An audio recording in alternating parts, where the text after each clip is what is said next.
Hello and welcome to the Daily Fantasy 23rd. It's Tuesday, episode 153. I'm your host, Scott Grierson, and I'm bringing you the five things you need to know every day in the world of fantasy sports.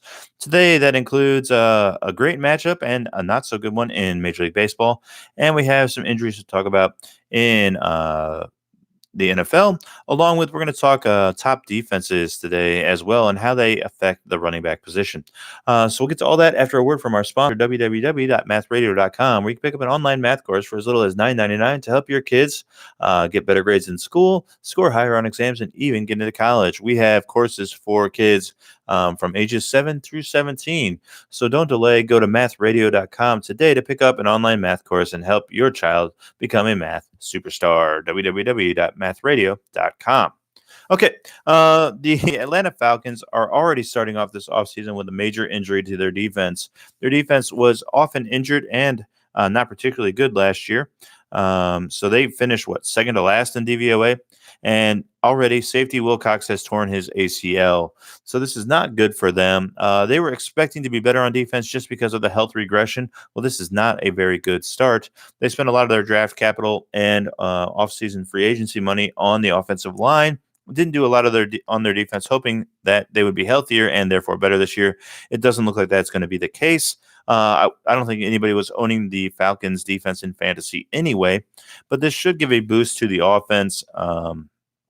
Makes that passing game just a little bit more dynamic, as they should be behind. And, well, they should be in a shootout, I would think, in like nearly every single game this year. So if it's a difference maker for you between like, let's say, Aaron Rodgers and Matt Ryan, this might be the straw that breaks the camel's back here and forces you to pick Matt Ryan, because the Green Bay defense, even though they finished fourth worst last year in DVOA, they did spend a lot of money on their defense. So I expect Green Bay to be much better than Atlanta this year on defense. So I would lean right now. I might have to adjust my rankings. I believe I had Rodgers number one in all of fantasy football. So I might have to change my rankings. No, I didn't have him number one. I have Mahomes number one. Maybe it was number two. We'll look at that later. Anyway, number two story today in fantasy sports is Bills running back Frank Gore. He's been placed on the non-football injury list. They did not disclose what he did. They said it was minor. I don't know. Who knows what he did? Maybe he cut himself shaving, or I don't know. He slipped in the shower. We have no idea, but he is on the non-football injured list. So I really like Devin Singletary, the rookie this year for the Bills. They do have Shady McCoy in front of him. They had also Frank Gore. If Frank Gore's out, he's obviously injury prone. That's one step closer to getting Devin Singletary on the field, because Buffalo has a great defense. If they can get Singletary out there, that would be a great option for them. Yeldon is also another running back they have. I don't think Yeldon's any good. I think he averaged less than 4 yards a carry last year. So I would guess the depth chart right now is McCoy, Gore, and then Singletary. If McCoy suffers an injury or is traded, you could see Singletary on the field. And Singletary, I believe, is being drafted outside the top 200 right now. So that might be a fantasy option for a sleeper running back. Okay, let's move over to baseball.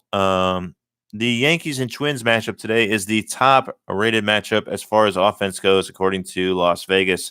They have an over-under of 10 for this game, which is the biggest one in all of baseball. So if you're streaming some players today, go ahead and pick up any Yankees and Twins and put them into your lineup, as that should be the highest-scoring game of the night. A game to avoid would be the Cubs and Giants. This is the lowest game rated on Las Vegas sportsbooks, and that's because we have Yu Darvish going against Bumgarner. That's a nice pitching matchup. I would not want to be starting any Cubs or Giants in tonight's game. Okay, let's also talk about here a little bit of fantasy football. As mentioned, at the top, we're going to talk some defense. Well, the five defenses, according to DVOA, that were the best last year were the Bears at number one. That's obvious. The Bills, number two. The Ravens, number three, the Vikings, number four, and Denver, number five. So let's go through them each briefly, because a good defense should set you up to be running the ball early and often. So the Chicago Bears, they have like three guys now. Montgomery is definitely being overdrafted at this point. I believe he's going in the fourth or fifth round, and that's just way too early for a running back. They still have Davis, who they brought in from... was it Baltimore? I'm not sure where he came from right now, but that's another quality starting running back. And they have the small guy, the little guy. What's his name? Oh, you know who I'm talking about. the little fast receiver running back out of Chicago. But anyway, lots of running backs in Chicago. They should all eat this year. Buffalo, their situation we already talked about. A very crowded backfield with McCoy, Gore, and Singletary. In Baltimore, you also have a bunch of running backs as well. So I don't really love anybody there. In Minnesota, you've got Alexander Madison, the rookie that came in to back up Dalvin Cook. Cook is injured a lot, so I wouldn't mind having Alexander Madison to back him up. But the running back position I really wanted to talk about today was the Denver Broncos situation. So Lindsey is the incumbent starter. Yes, he's injury prone, but last year he never had a single game with more than 20 carries. I found that interesting. He got up to 19 once, but never up to 20. I think he's going to absolutely be the workhorse this year.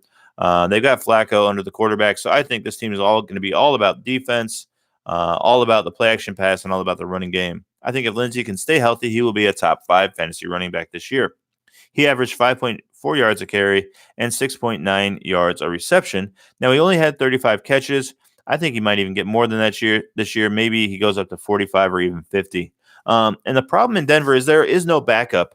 At least not one I like. Royce Freeman, he was a rookie last year. He didn't do anything. He averaged 4 yards a carry and only 5.1 yard per reception. So I would think that they're going to give the ball to Lindsey as much as they can, especially early in the season, as this new coaching staff is going to try to win some games right away. And I would think they're going to lean on Lindsey in that run game right away in Denver. So Lindsey is a guy who's moving up my charts as he appears to be moving down a lot of charts in fantasy football. Typically, you can pick him up as like ADP, I think 54-ish, somewhere around there. Let me just see really quick where I have him rated as we will filibuster just for a little bit here. I have Philip Lindsey from the Denver Broncos. You'll have to bear with me here as I know I sometimes get him in the 6th round, which is fun. Philip Lindsey. You'll have to just bear with me as I try to find Philip Lindsey. All right. Wow, he's way down this list. He's being drafted 48th overall. I'm sorry, yeah, ADP 48. That's pretty low for Lindsey. Let's see how many guys that is. 1, 2, 3, 4, 5, 6, 7, 8, 9, 10, 11, 12, 13, 14, 15, 16, 17, 18, 19, 20, 21, 22, 23, 24th overall. Wow. I think Lindsey's a great value at that spot. He is an NFL starter on a team that should be running the ball early and often, and I expect him to finish easily within the top 20. Tariq Cohen was the Bears running back I couldn't come up with earlier. He's being drafted as 59th overall. What would that be? 25, 26, 27, 28th overall. Sony Michel still being drafted at 53rd. Surprised by that. He should be dropping with all these injuries he has. Anyway, that's what we have today for the show. Hope you enjoyed it. Please check into our sponsor, www.mathradio.com, to pick up an online math course for your child, ages 7 through 17, for as little as $9.99. If you're listening to the show on iTunes or Spotify, we'd love a 5-star rating and a review. If you are watching on YouTube, please hit that subscribe button. We'd appreciate it, and we will see you back here tomorrow. Bye.